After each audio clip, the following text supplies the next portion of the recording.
Torej, to leto, ki ga zapuščamo, je leto, na katerega smo lahko upravičeno ponosni. Če smo z osamosvojitvijo si začrtali določeno pot v prihodnost, ki je temeljila na tem, da postanemo del civilizacijsko in gospodarsko najbolj razvitega območja na svetu, to je držav, ki imajo prioritetno vlogo v Evropski uniji, smo to z uvedbo evra 1. januarja 2007 izpolnili.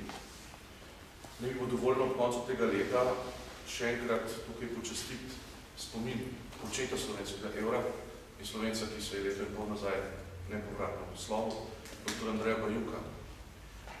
Mislim, da je zgodba, ki smo jo v tem letu prehodili, povezana z Andrejem Bajukom oziroma z njegovim projektom evra. Mislim, da so šli napori vlade Republike Slovenije prav v tej smeri, da ničesar ne izgubimo od tega, kar smo v zenitu našega bivanja v zgodovini, označuje ga pa simbolično Hrvata, ki je predsednik Zbora za Republiko pokazal na začetku, pridobili. Mislim, da je bila ta vlada tukaj uspešna. Nedvomno so to pokazale tudi odločitve Ustavnega sodišča. Uspešna je bila, vendar za kakšno ceno. Ob tej priložnosti moram poudariti, da ogromno dolgujemo človeku, ki se ga je Ivan Štuhec v komentarju za Reporter spomnil z besedami, kdo bi pravzaprav moral biti najboljši oziroma najbolj zaslužni Slovenec leta 2012. On je s tem mislil sedanjega ministrskega predsednika in človek ne more, da bi se te misli popolnoma ne pridružil. Bi rekel, vse, kar je moral za to, da je ta vlada, zelo republika, ohranila standard, tukaj si ne smemo delati nobenih utvar, mi smo ohranili standard, ki smo si ga zadali z osamosvojitvijo oziroma z vstopanjem v evroatlantske integracije in tudi si ne smemo delati nobenih utvar. Mi bi ob drugačni vladi, ob drugačnih silnicah začeli zapuščati ta najbolj prestižni klub, se pravi držav v Evropski uniji. Vprašanje tudi je, ali ne bi na koncu tudi izstop iz evropskega območja, ker so bili pač gospodari navajeni z monetarno emisijo uravnavati socialne nemire in vemo, kako se to končalo v Jugoslaviji, s hiperinflacijo. Skratka, na leto, ki se izteka, smo lahko pravičeno ponosni. Moramo se zavedati tudi vseh, bi rekel, socioloških in zgodovinskih dejstev in silnic in parametrov, ki so tukaj navzoči, moramo jih zdaj pravilno ocenjevati. In morda zaključen s tem, kar je pa še posebej občutljivo. Če bi to leto, recimo, vsaj v njegovem finalu in v tem pod vtisom vseh tako imenovanih demonstracij in spontanih izlivov na slovenskih ulicah poimenoval z neko literarno podobo, bi mu rekel, med besedo in kocko. Leto med besedo in kocko.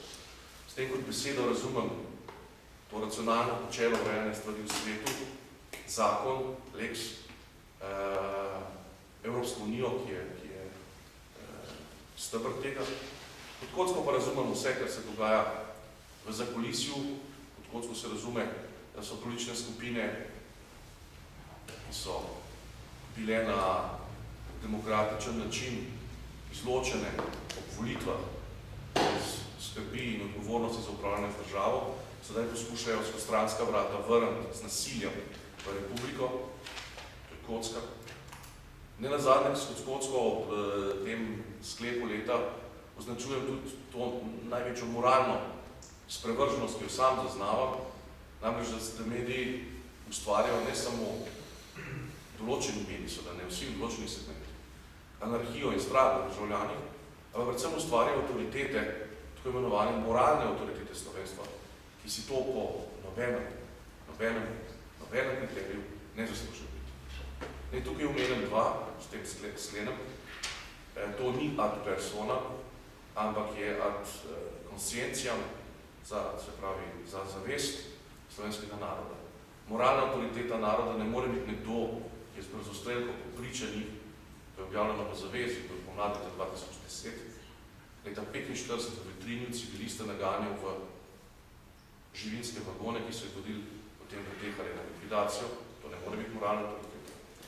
In druga moralna avtoriteta ne more biti nekdo, ki se nekaj dni nazaj prikaže pred Roško, in na tistem simbolnem kraju, ki se je začela slovenska demokracija in slovo od enopartijskega sistema, zahteva ustanovitev nekega novega roškega komiteja, tako da bo počistil z predstavniki, ki jih je v politiko in v parlament postavilo ljudstvo na najbolj demokratičen način. Ne more biti zato, ker je bila ta oseba, če tudi je bila odlikovana leta 1993 za najvišjim odlikovanjem Republike Slovenije, po pričevanjih, se pa sklicujem na zgodovinske vire in na zgodovino kot znanost, videna v šentviškem taborišču smrti v letu 1945 ob zadevah, ki jih seveda veste, jaz jih ne bom tukaj izpostavljal, so pa zapisane v mediji. Skratka, ne moramo tako ravnati. Moralna avtoriteta slovenstva je lahko nekdo, ki se res do konca preizkusil v tem, kar je ljubezen do domovine in ljubezen do slovenstva. In seveda ljubezen do demokracije. Tako da novo leto je priložnost za razmislek, na koncu zadnje besede pa še to priložnost za veliko mero zadovoljstva, zaupanja in optimizma, da smo v tem letu preigrali, bi rekel, vse pasti, ki nam jih je zgodovina še leto nazaj nudila in na nek način obranili domovino. Hvala lepa.